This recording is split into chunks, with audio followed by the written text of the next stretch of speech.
최근 전국에 한파 특보가 내려진 가운데 체감 온도는 매우 더 떨어져서 걱정스럽습니다.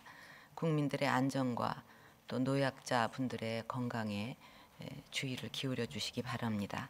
특히 제주 공항의 경우 폭설과 강풍으로 인해서 항공기가 전면 결항되고 또 울릉도 경우는 생필품 부족으로 많은 불편을 지금 겪고 있는데 국민안전처 그리고 관계 부처에서는 주민과 승객들 불편을 최소화하고 조속히 운항 재개가 될 수 있도록 최선을 다해 주시기 바랍니다. 날씨가 전국을 꽁꽁 얼리고 있듯이 국민들 각 가정에서도 가계와 청년 일자리 때문에 노심초사하고 계실 것입니다. 살을 애는 추위만큼 우리 청년들의 일자리도 비상 상황인데 지난주 청년 희망 펀드를 통해서 처음으로 10명의 취업 청년이 배출되었다는 반가운 소식이 있었습니다. 우리가 서로 조금씩 나누고 양보를 하면 이런 나눔의 결과를 가져오는 것이다 하고 생각을 했습니다.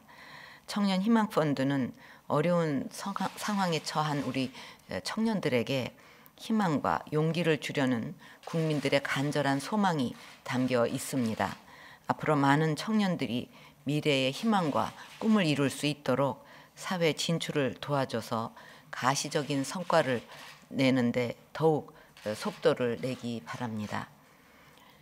얼마 전 저는 페이스북 대표인 주커버그와 기부와 나눔과 관련해서 이메일로 대화를 나눈 적이 있습니다. 자신의 대부분의 재산을 자선재단에 기부한 주커버그 대표는 청년 희망펀드에 관심과 응원을 보내주면서 우리나라에서 기부 정신이 확산되고 있음에 감사하다는 말을 전했습니다. 또 지난주에는 블룸버그가 우리나라를 세계에서 가장 혁신적인 나라로 평가를 했습니다. 블룸버그는 아이디어의 세계에서는 한국이 왕이라고 하면서 우리나라가 독일, 일본 등 선진국을 제치고 3년 연속 세계 1위를 차지했다는 혁신 지수 평가 결과를 전했습니다. 그러나 블룸버그의 7개 평가 항목 중에서 유독 생산성만은 세계 39위로 부진했습니다. 연구개발 투자와 인력이 다른 나라들보다도 많은데도 불구하고 생산성이 낮은 것은 우리 노동시장이 효율적이지 못하다는 반증이고 세계 수준에 도달해 있는 제조업에 비해서 서비스 산업의 발전이 미흡하다는 것을 반영하고 있는 것입니다. 우리나라가 명실상부한 세계 최고의 혁신 국가가 되기 위해서는 양적 투자는 물론 생산성 등 질적인 측면에서도 최고가 되어야 합니다. 이를 위해서는 노동개혁과 서비스 산업 발전을 통해서 노동시장을 개편하고 아이디어가 있으면 누구나 마음껏 창업에 도전할 수 있는 경제 환경을 만들어야 합니다. 하지만 우리 경제의 혁신과 재도약의 기반이 될 노동개혁 입법과 서비스 산업 발전 기본법이 여전히 국회에 묶여 있고 지난 1월 19일에는 한국노총이 노사정 대타협 파기를 선언하였습니다. 작년 9월 15일에 노사정 대타협은 일자리 비상 상황을 극복하기 위해서 어렵게 이루어낸 노사정 고통 분담의 실천 선언이자 국민과의 약속입니다. 지금은 청년 일자리를 하나라도 더 만들기 위해 합의 내용을 반드시 실천해 나가야 할 때입니다. 지난 22일 정부는 노동개혁 실천을 위해서 공정인사 지침, 취업규칙 지침 등 2대 지침을 발표했습니다. 2대 지침은 노사정 합의 취지에 따라 공정하고 유연한 고용 관행을 정착시켜서 새로운 일자리 창출 기반을 만들고 기업들의 정규직 채용 여력을 확대하기 위한 것입니다. 공정인사 지침에 쉬운 해고는 전혀 없습니다.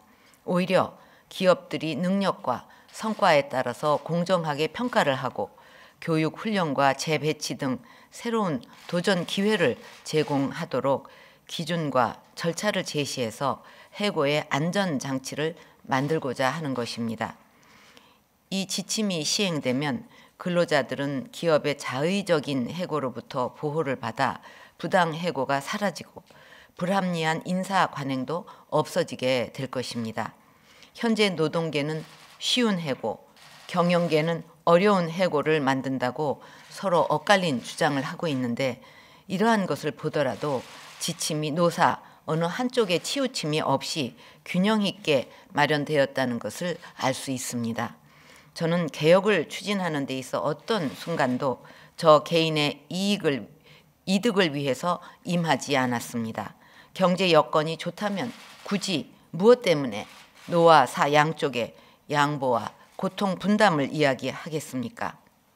지금은 온 지구촌이 경제 위기를 맞고 있고 각국이 그 위기를 극복하기 위해서 대책 마련을 거듭하고 있습니다. 우리도 그 위기를 벗어나기 위해 노사 모두가 양보와 상생의 자세를 가져야만 합니다. 임금 피크제 도입을 위한 취업 규칙 지침은 정년 연장 시대의 일자리 나침반으로 자리 잡을 것입니다.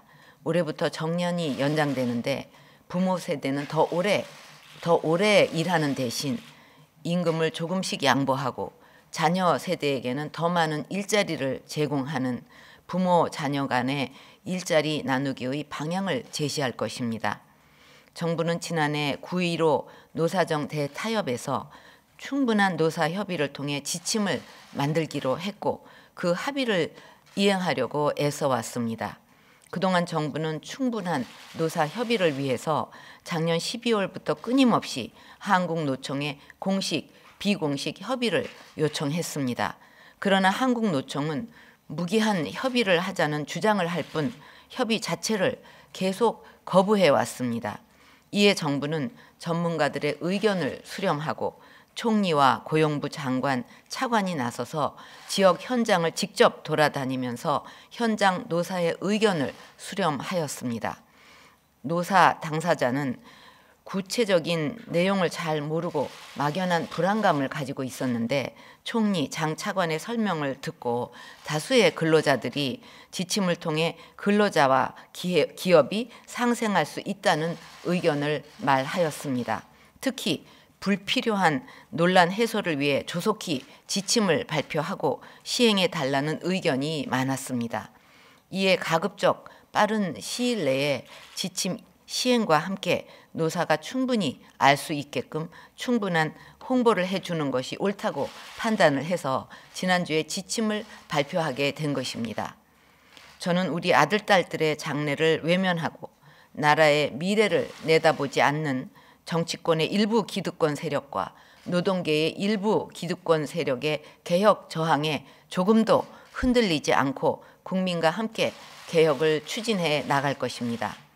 그동안 한국노총은 노사정위원회도 탈퇴하면서 대화 자체를 거부하고 이제 본인들의 주장이 관철될 때까지 투쟁을 계속하겠다고 하면서 거리로 나서고 있습니다.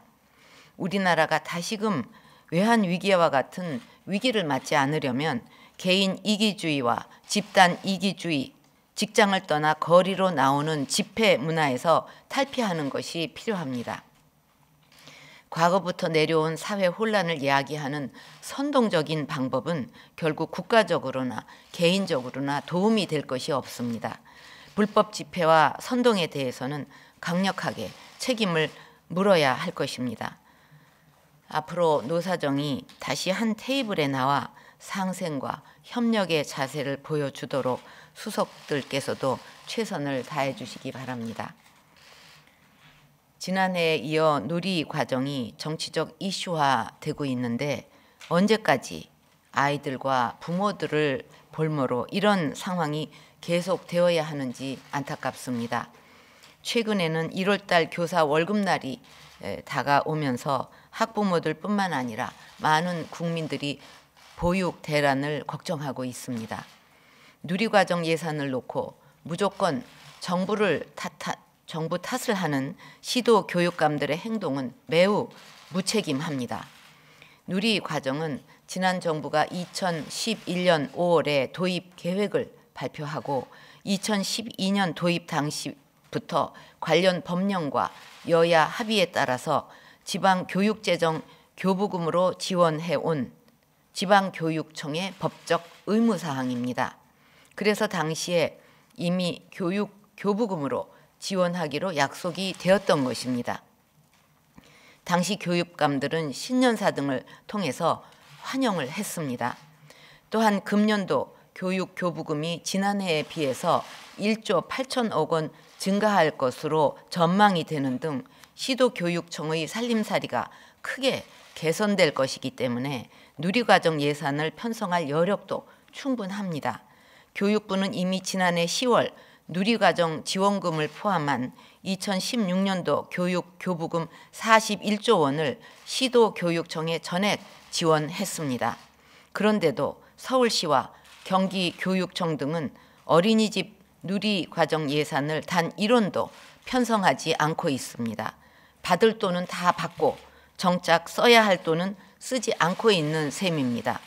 어린이집뿐 아니라 유치원까지 볼모로 잡고 두 지역의 55만 명에 달하는 아이들과 부모들을 위해 전혀 배려를 하지 않는 이유를 이해할 수가 없습니다.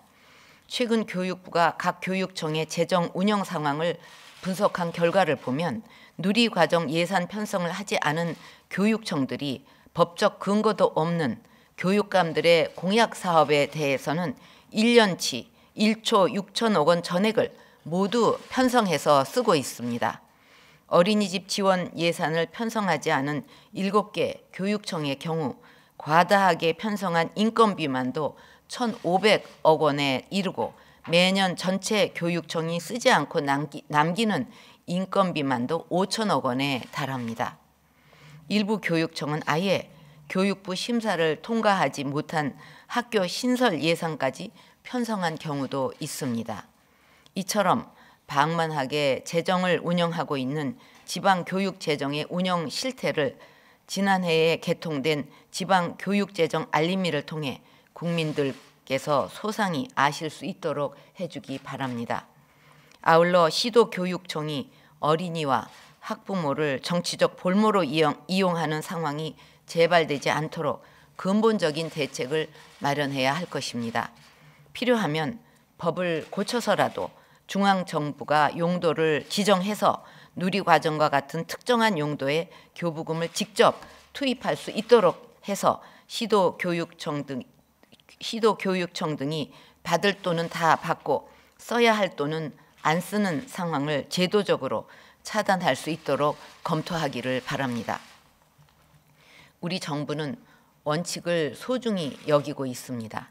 인기영합적이고 진실과 다른 왜곡된 주장에 대해서는 원칙을 지키는 정부의 단호한 모습을 보여주고 원칙을 지키는 사람이 혜택을 보는 사회를 만들어야 할 것입니다. 이런 의미에서 당초 국민과 했던 약속, 그 원칙을 지키기 위해 노력하고 있는 시도교육청들에게는 이미 금년도 예산에 편성되어 있는 3천억 원의 예비비를 우선 배정하는 방안을 적극 검토하기 바랍니다. 최근 경기 북부 접경 지역에서는 북측이 대남 전단을 살포하는 등 도발 테러 위협이 커지고 있습니다. 민관, 군, 경은 확고하고 신속한 협력 체계와 지휘 통솔 체계를 구축해서 언제 어느 상황에서든 대응할 수 있도록 만전을 기해주기 바랍니다. 군 부대가 인접한 경기 북부 접경 지역은 안보적인 특수성이 있고 치안 수요가 많은 지역으로 특별한 고려가 필요하다고 생각합니다. 이런 측면에서 경기 북부 지역을 직접 관장하는 경기 북부 지방경찰청의 신설을 검토해 주기 바랍니다. 이를 통해서 어려운 여건에도 불구하고 묵묵히 생업에 종사하고 있는 경기 북부 지역 주민들의 불안감을 덜어드릴 수 있을 것입니다. 아울러 독립적인 경기 북부지방경찰청 신설을 통해서 장기 미제 사건이나 강력 사건에 효율적으로 대응하고 또 새로운 수요가 많은 신도시의 경우 근거리에서 주민 불편을 덜어드릴 수 있도록 체감도 높은 치안 환경을 확립해 나가기를 바랍니다. 이제 설 명절이 2주 앞으로 다가왔습니다. 국민들께서 따뜻하고 행복한 명절을 보내실 수 있도록 지난주에 발표한 설 민생 안정 대책을 차질 없이 추진해 주기를 바랍니다. 특히 설 명절 전에 밀린 임금, 공사 대금, 정책 자금 등이 현금으로 지급될 수 있도록 꼼꼼하게 현장을 챙겨주고, 대부업법 개정안이 국회를 통과하지 못해서 법정 최고 금리 한도가 없어진 틈을 타 급전이 필요한 서민들이 고리 대금의 피해를 보는 일이 없도록 철저하게 이것도 점검해 주기를 바랍니다. 최근 겨울철 한파가 계속되는 가운데 어려운 국민들이 기초생활 보장이나 긴급복지 같은 사회 안전망에서 누락되지 않도록 복지 사각지대를 적극적으로 찾아서 지원하고, 올 겨울에 첫 시행한 에너지 바우처 신청 기간이 얼마 남지 않은 만큼 한 분도 빠짐없이 혜택을 받을 수 있도록 신청을 독려해 주기를 바랍니다. 이상입니다.